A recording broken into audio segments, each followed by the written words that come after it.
Hello, hello, hello. Welcome into Strategies for Living here on 1017 FM and 710 Keel. I'm marriage and family therapist David McMillan. Look there. Look down yonder. I'm looking. Yeah. At the other side of the broadcast booth. She's generally grinning like a Chessy cat. Yeah. That's usually the case. Well, except for yesterday, but now there seems to be nothing. But I thought I didn't. Thank you for telling me that because I thought she had a blank stare on her face. Maybe no. It's just It's just not there, is it? right. Yeah. Well, she would be PLPC Carla McCormick, but she's obviously not coming in hot this evening. No, she's not coming so in hot. beyond hot. Right. Not so hot this evening. She's going to be white hot hitting that door, smoke coming off her sneakers. I know. Welcome, folks, into Strategies for Living and introducing our ace producer of the airwaves. He is Rapid Ruben Wright, keeping us flying high, low, and in between, never hitting turbulence. Oh, no. Yeah. I'm avoiding the turbulence right now. Smooth ride all the way. Well, I thought, I'm looking down here at this empty chair, and I'm thinking, Ruben, I'm dreaming. I'm dreaming. It's strange. Yeah, it's strange Having been because out Carla's always there. Right. Yeah, but she's not. So I must be dreaming, and that's exactly what we're going to be speaking of this evening. Whether Carla gets here or not, Right. we're gonna speak of this.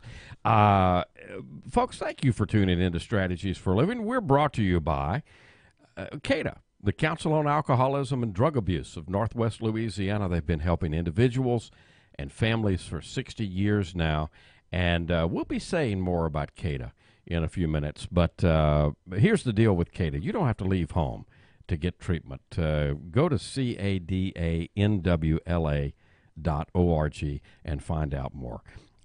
We're also brought to you by Jerry Anderson State Farm Insurance. We're brought to you by Learning RX, by Highland Place Rehab and Nursing Center, by Jacob's Well Inspirational Books and Gifts, and by Resilient House. I've mentioned dreams. We're going to talk about dreams this evening here on Strategies. Stay with us.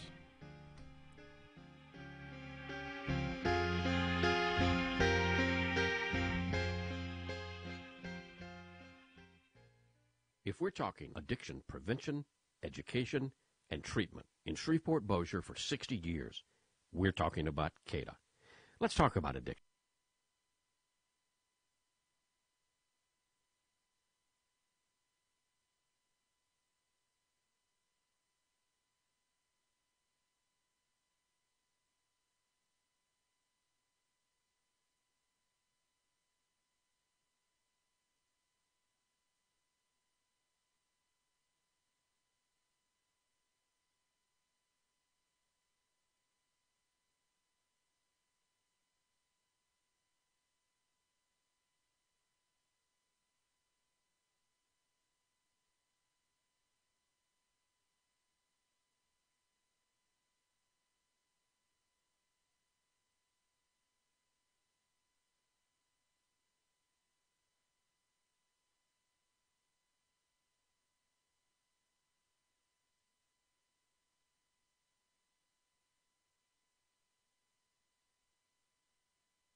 Mr.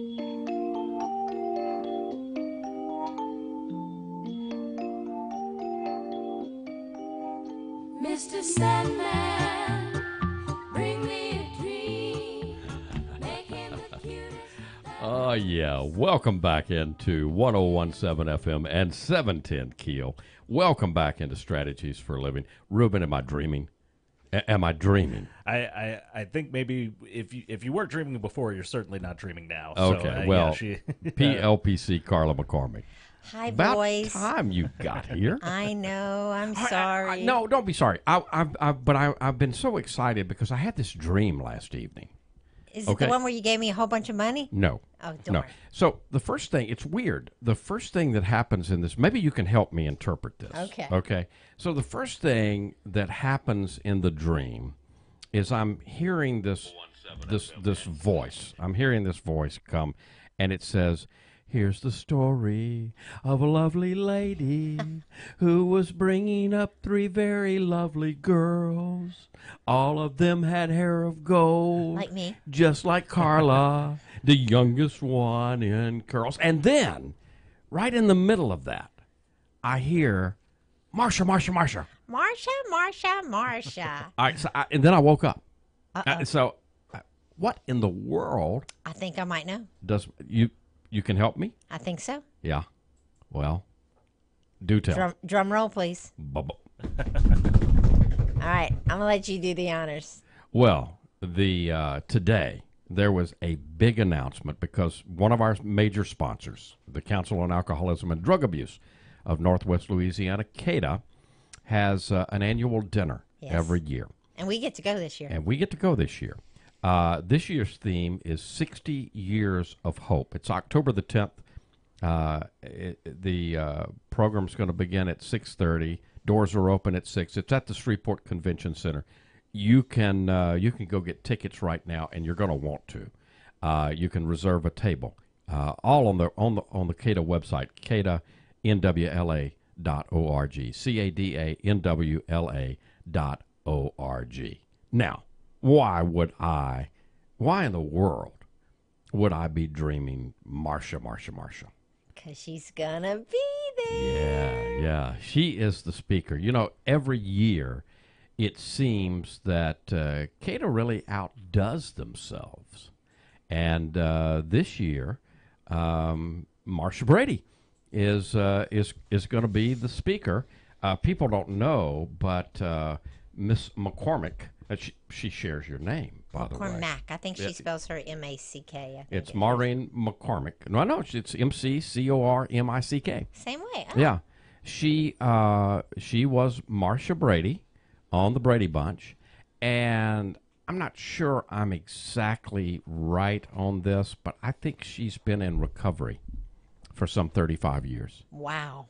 That's a long time. That's most of her adult life. She has she has she has a real story to tell. I'm excited to hear it. Yeah, I am too. So that's coming up October the 10th, 2018. Doors open at 6. Program begins at 6:30. It's the 2018 CADA dinner. 60 Years of Hope is the theme. Maureen McCormick has been announced today as the guest speaker, the guest of honor, if you will. And they've had some massive programs in Didn't the they have past. Mackenzie Phillips? Mackenzie Phillips, yeah, just blew the roof off this sucker a couple 3 years ago. John Goodman. I mean, CADA really goes all out for this. So go to the website, get your tickets, because I think this thing is going to sell out. cadanwla.org. It's very simple to get tickets right now. So join Bill and Carla and myself, and we may even drag Ruben down there. Hey, I'd be happy to go. Absolutely. There you go. All right. So dreams. Dreams are a funny thing, aren't they? I love I mean, obviously, I'm making the Marsha up. But dreams are. Do you dream actively? I do. Do I you dream have an a active lot. dream life? And yes, I dream in color. Do you? Yes, I do. Okay. Uh, the question, arises: does everybody dream? You know, does everybody have dreams? I think we probably do. Whether we remember them or not is something else. But if we do have the ability, if our imagination, that part of our cognitive self that images, then I think dreams can be extremely rich. There's a lot of different theories as to why we dream, and I don't think anybody really fully understands totally their purpose, let alone how to interpret dreams. But we're going to play with that a bit tonight. Are you open for that?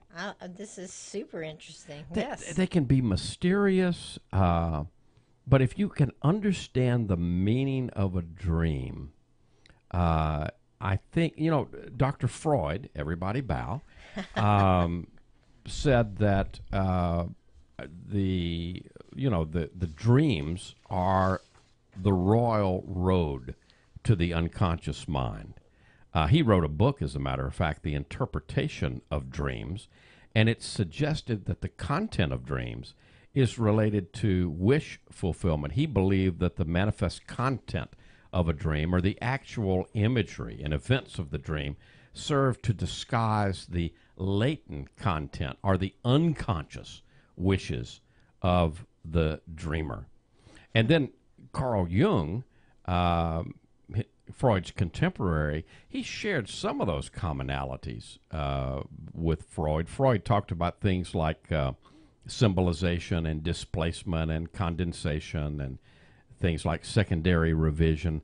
Jung shared some of that, but he really thought that dreams were more than an expression of repressed wishes. He suggested that dreams revealed both the personal and collective unconscious, and he believed that dreams serve to compensate for parts of the psyche that are underdeveloped in our waking life. I like that. I like that, if I work with my dreams, maybe I can, maybe I can be developing some of my mind, even as I sleep, right?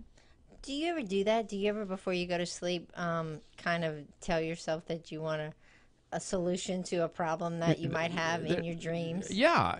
As a matter of fact, and there's actually a name for that. That's called incubating a dream. Oh, see, Yeah. I didn't even know that. I keep wishing that I'll dream the lottery winning numbers, but it hasn't happened. Well, you may want to keep your dreams in check there. Carl Jung also suggested something, and we've talked about him on strategies. He suggested archetypes. Yeah. He talked about the anima and the shadow and the animus are often represented symbolic objects or figures in our dreams. These symbols, he believed, represented attitudes that are perhaps repressed by the conscious mind, but when our conscious mind steps aside, if you will, during sleep, boom, there they are.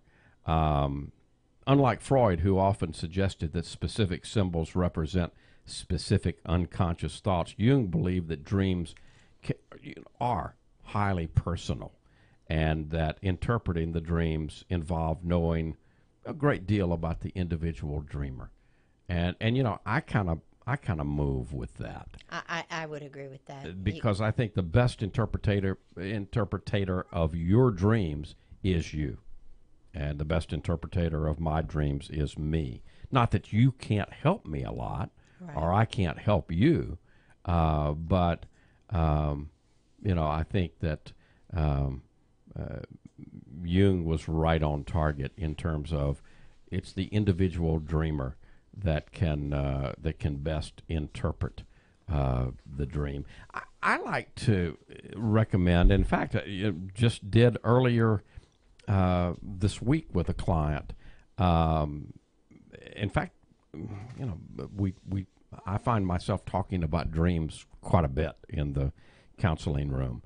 I like to suggest that people keep a dream journal, because if you can write them down, sometimes you can see a pattern that develops.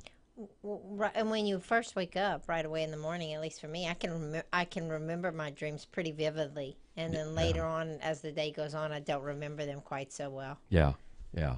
So if you think about that, you're the main character of your dreams. All of your dreams are about you. You can almost think about them as little movies that you're doing the casting, you're doing the writing, you're doing the starring, and even though different people or even circumstances may show up in your dreams, and some of those may be familiar because your unconscious may take things that you're very familiar with, they still represent something within you, some part of you. So we'll be talking about that as we move along this evening. I think some of them do, and I think some of them are just a big hodgepodge of nothingness. I would agree. I mean, I would agree with you that not every single dream has to be this big, meaningful revelation. Right. And yet, I'll give you something to think about. We'll talk about this. Maybe get your ideas on it. The Book of Revelations in the Bible. Right. It's dreamy. Yet it's very. If you think about it, it's chock full of dream imagery. Well, yeah. Yeah. So whose dreams were those? Were those Paul's? Well, no. John on the island of Patmos was right, a prisoner on Patmos. Is reported to have written the Book of Revelations. We don't know much about John, but we do know his imagery is there, and so think about your dreams maybe as your own personal book of Revelation. Ooh. Yeah. Doo-doo-doo-doo. Yeah. We'll be back. More strategies. We're dreaming. I'm still dreaming that Carla's here. She's shown up. Voila. Yeah. We'll be back. More strategies to come.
you're dreaming with a broken heart. Welcome back. Welcome back to Strategies for Living here on 101.7 FM and 710 Keel. Do you have your dreamy nighttime voice Yes, on? I do, don't I? Or, wait a minute, this could be my Barry White voice. Welcome back into Strategies for Living. PLPC Carla McCormick and marriage and family therapist David McMillan. Okay, here's a dream. The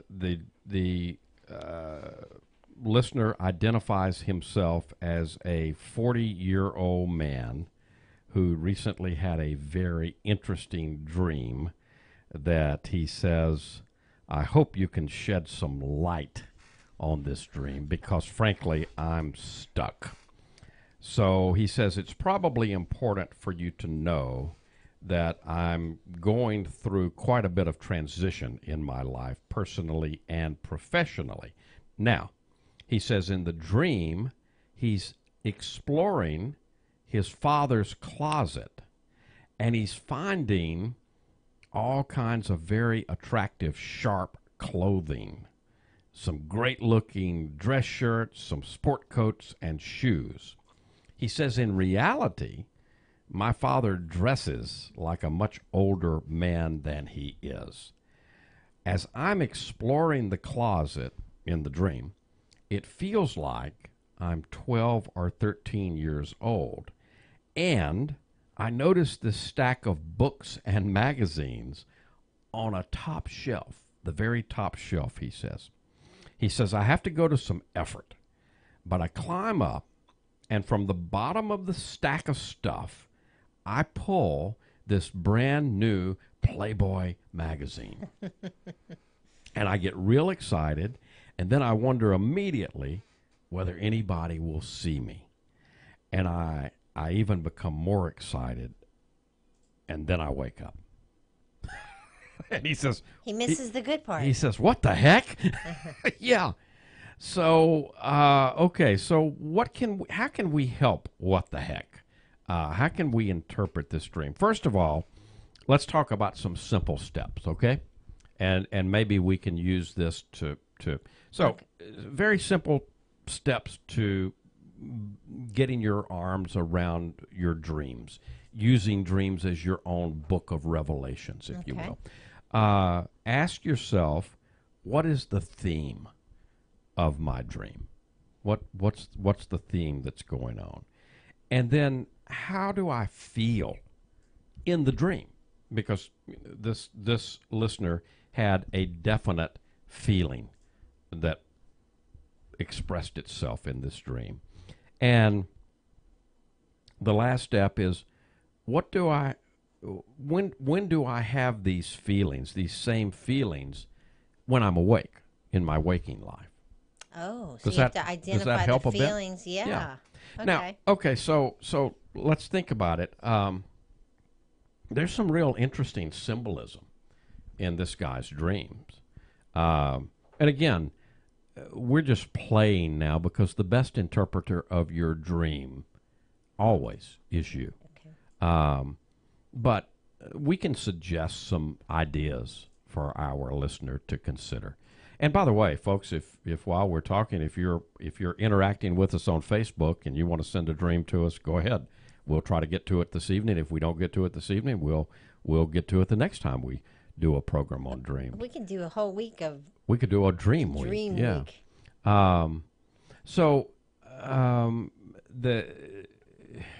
The key, he says, he tells us that he's going through quite a bit of transition in his life, personally and professionally. So that's probably the key. He's in the dream. It says he feels like he's 12 or 13.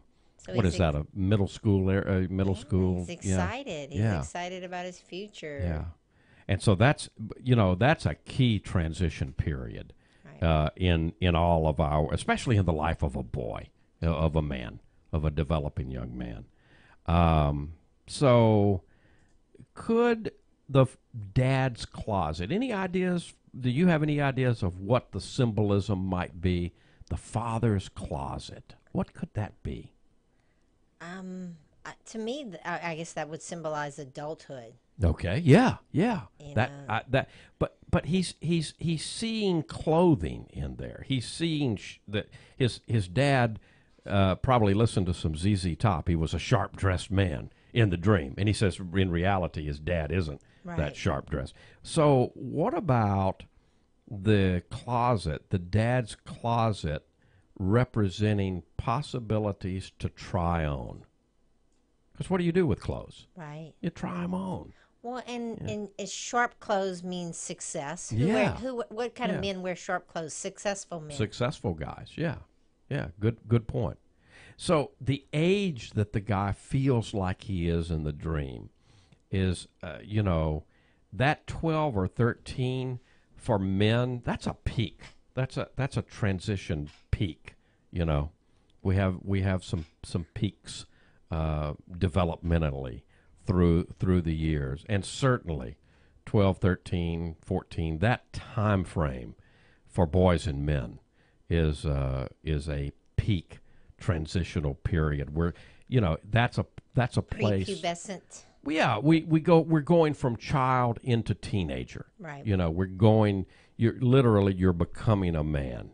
And so is that dream suggesting to this guy that he's currently in prime time? Even though he's going through this transition, and he doesn't say this, but I'm kind of reading between the lines here that the guy's a bit, sad, depressed, whatever, because of, maybe some losses personally, professionally.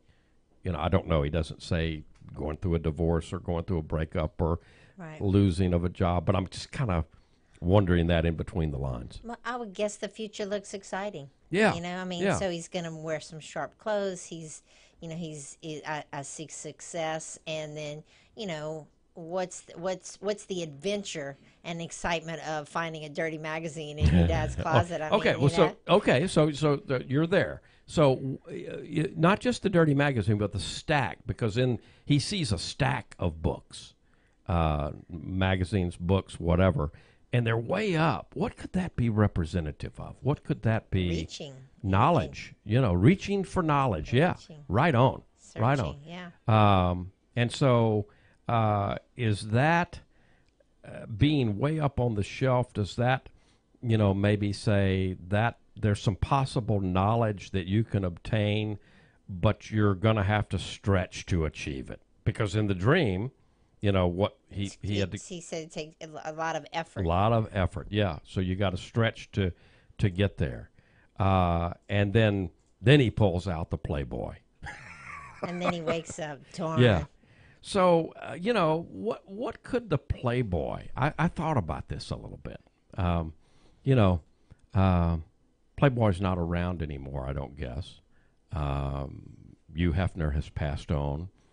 But what did Playboy represent to a kid growing up? It represented adulthood. Yeah. And something that adults could do that That kids you- weren't supposed you're to not do. It's supposed kind of to the do. forbidden fruit, kind of so to speak. Yeah. It also, I think, was, all that glitters isn't exactly gold, because, what did we know that they always did with the playmates and the models? They were all airbrushed. Yeah. Yeah. When they and no woman ever looked that way for real. Yeah. But it's the desire. It's the for me, I see crossing over into adulthood, because that's something that adults do. That, sex and Playboys and magazines. That's adulting. That's adulting. Yeah.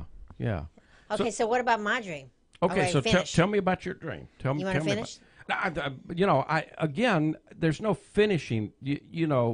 All that I can do with this listener is suggest these things and hope that maybe he does some springboarding from there. Right. And because again, he's the best. Not me or you. Right. He's the best interpreter of the dream, and so it's fine to get some help from someone else. There's a lot of dream dictionaries out there. Yeah. And so Dream dictionaries are almost kind of like horoscopes, though. I mean, it's yeah, kind of. you have to kind of you have to kind of be careful with them, and again, bring it back to you. Let the dream dictionary, if you're going to use one, let that be your starting place, not your ending place for dream interpretation. Okay, so tell me about your dream. My teeth crumble and I spit them out. They're like chalk. Oh, and wow. And my mouth is really dry. Wow. And I'm spitting out my little chalky chiclets of teeth. Okay, now have you did you have this dream recently, or is this a recurring dream? It's a recurring dream, but I have not had it recently. In fact, Okay. I can't even remember the last time that I had it. Okay. But probably over the last 4 or 5 years, it has been a recurring dream. Okay. So let's start with the broad part of this. Let's start with the fact that you're dreaming about body parts. Okay. So let's kind of start broadly. Okay. Because when you dream of a body part, that's the external. I mean, think about that. That's the external form of internal nature. So, you can ask yourself, what part is important here? Again, obviously, you're dreaming the teeth. So, in particular, when we dream of teeth, that is generally power.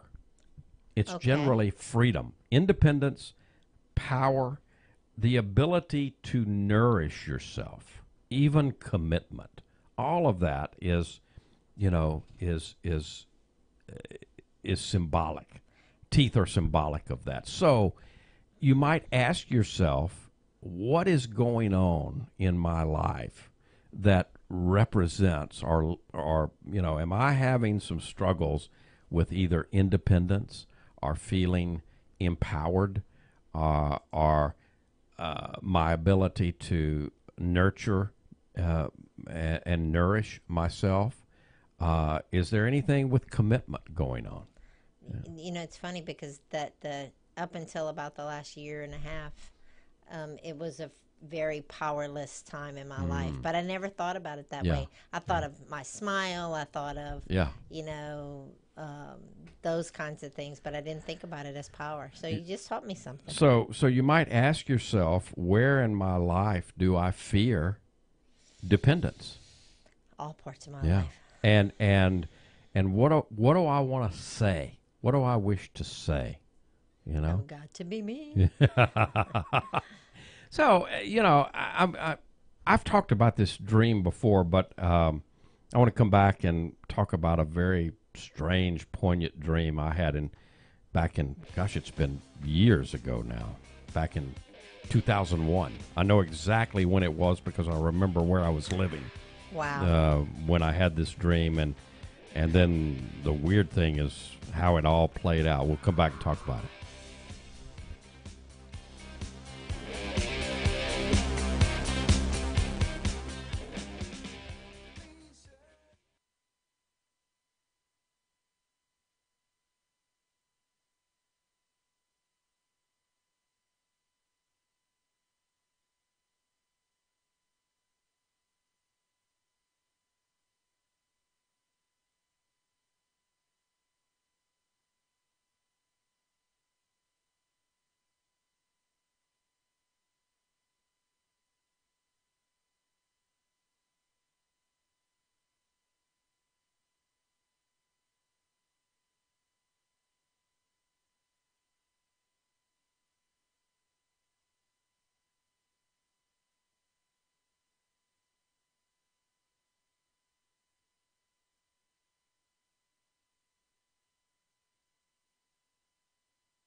welcome back. Welcome back into 1017 FM and 710 KEEL. Welcome back into Strategies for Living.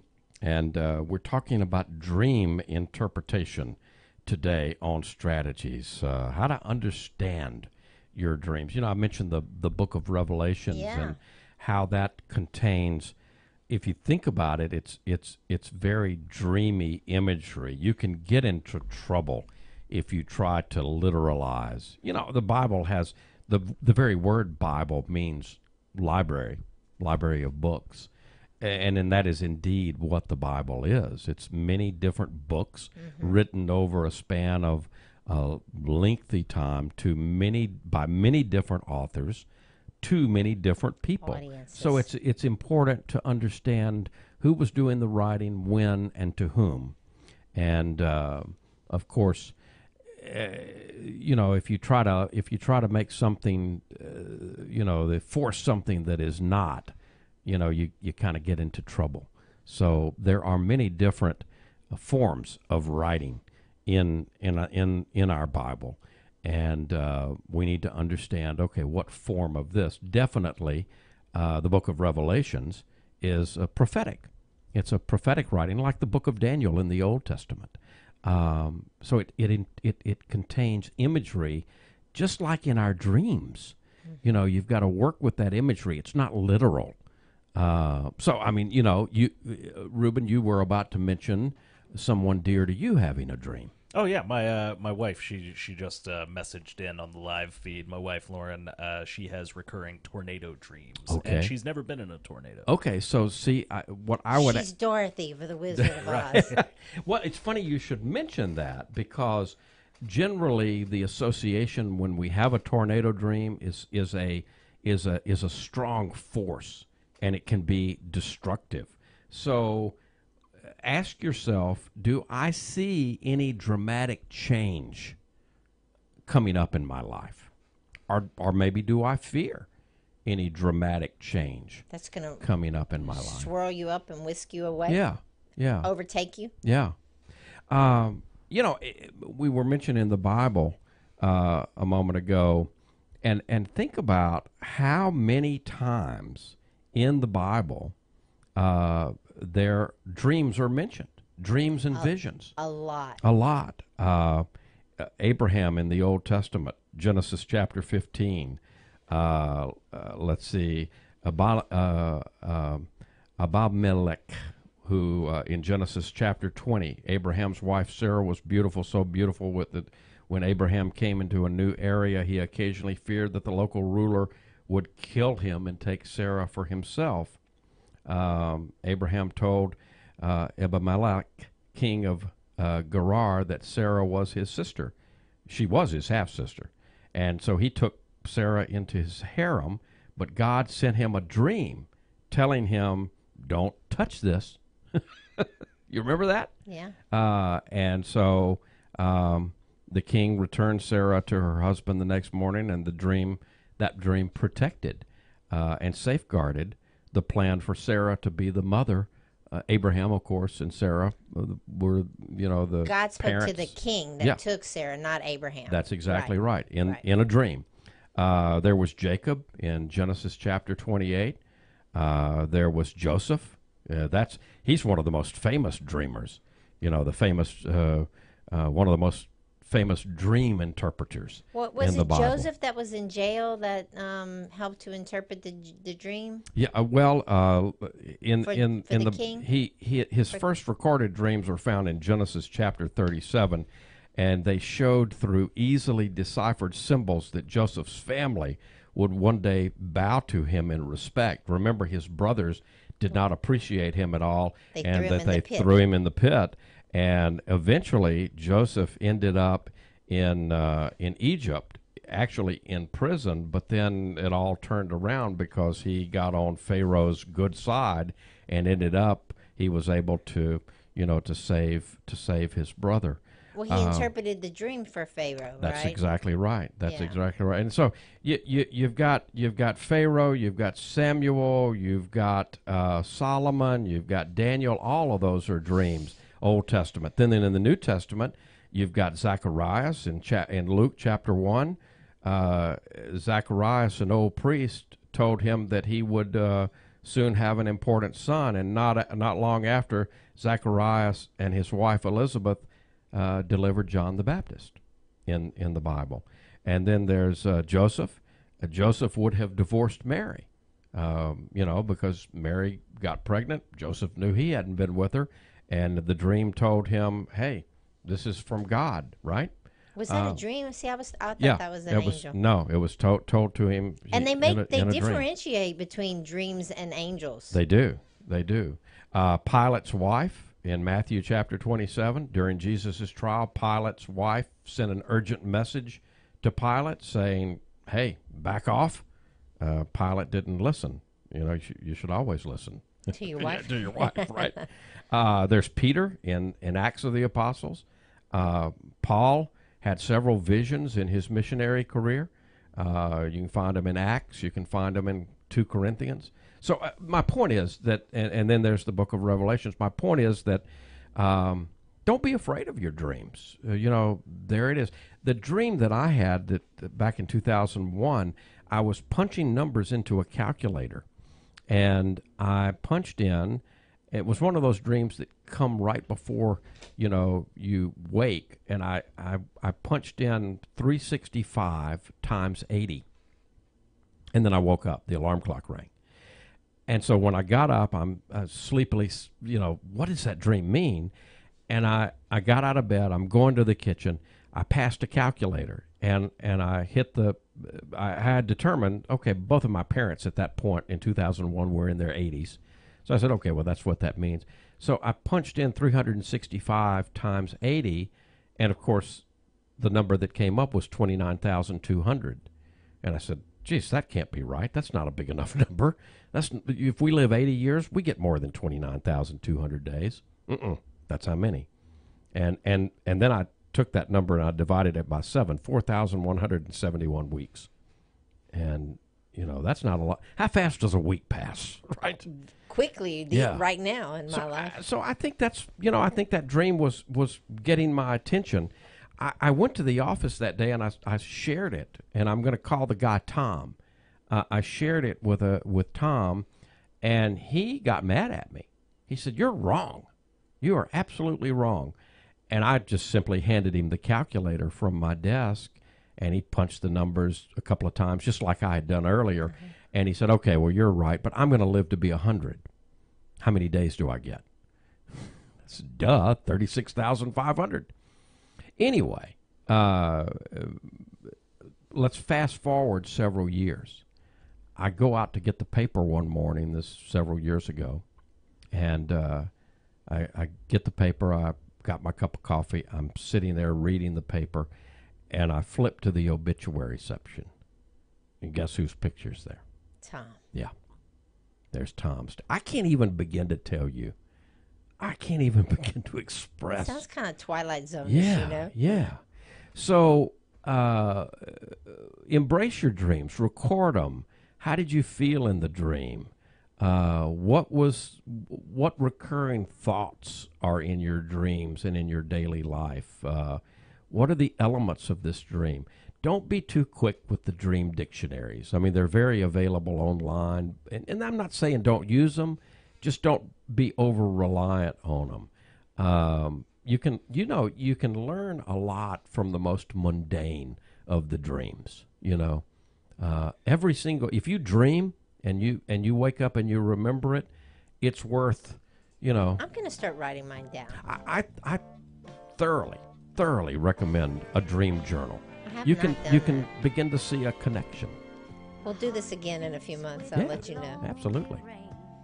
Wishing I could see your face again. Change the dial on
We are interpreting dreams today here on Strategies for Living. Welcome back. We have to have let Ruben tell next Oh, time man, about his hot dog carousel Oh, yeah. dream. Folks, you got something to look forward to. Welcome back into Strategies for Living here on 101.7 FM and 710 KEEL.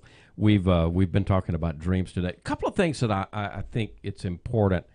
We've mentioned the book of Revelations in the Bible because that's imagery. That's very, very strong imagery. A lot of times we will shy away from reading the book of Revelations in the Bible because it's so strong. It's scary. And it's scary, just like we shy away from what we will label nightmares. Right. Okay? And I think we're doing, in both cases, I think we're doing a disservice to ourselves to not read the book of Revelations. But we have to understand what we're reading. We're not reading literal. We're reading dream imagery. With our nightmares, I would suggest there's really no such thing as nightmares. What we quote unquote label as a nightmare is really a dream that is shouting at us to get our attention. It's yelling at us. Hey, please look at me. You see, because the unconscious mind is always moving us towards healing. And we know that our dreams are produced out of that unconscious or subconscious mind. So our dreams have a healing power, but we have to embrace them. So you have to look at them. You have to look at them. And so, our ego is going to label something, quote unquote, nightmare or scary in the case of the book of Revelations in the Bible. And it takes us away from something that could be very, very healing for us if we embrace it. Does that make sense? It makes perfect sense. Yeah. I knew when I had reached a milestone when I quit having a recurrent nightmare with screaming and yelling and crying, and that one dream had gone away. I knew that I had done something. And the other thing about healing is our dreams do a lot of healing work for us. That's what it felt like. Yeah. That's what those dreams felt like. Yeah, we can only do so much with our conscious mind, but our unconscious is so powerful. And if Carl Jung was right about the collective unconscious, then it's our direct connection to the grand organizing designer. Good job. Thank you. This is fun. We should do this again. We should do more call-in dreams. We definitely will. Folks, thank you for tuning in to Strategies for Living. We've been brought to you by CADA, by Jerry Anderson State Farm, by Learning RX, by Highland Place Rehab and Nursing Center, by Jacob's Well Inspirational Books and Gifts, and by Resilient House. If today were the last day of your life, you only had one more phone call to make, who would you call? And what would you say? And why are you waiting? Make the call. For Reuben Wright and for Carla McCormick, I'm David McMillan. See you next time on Strategies for Living.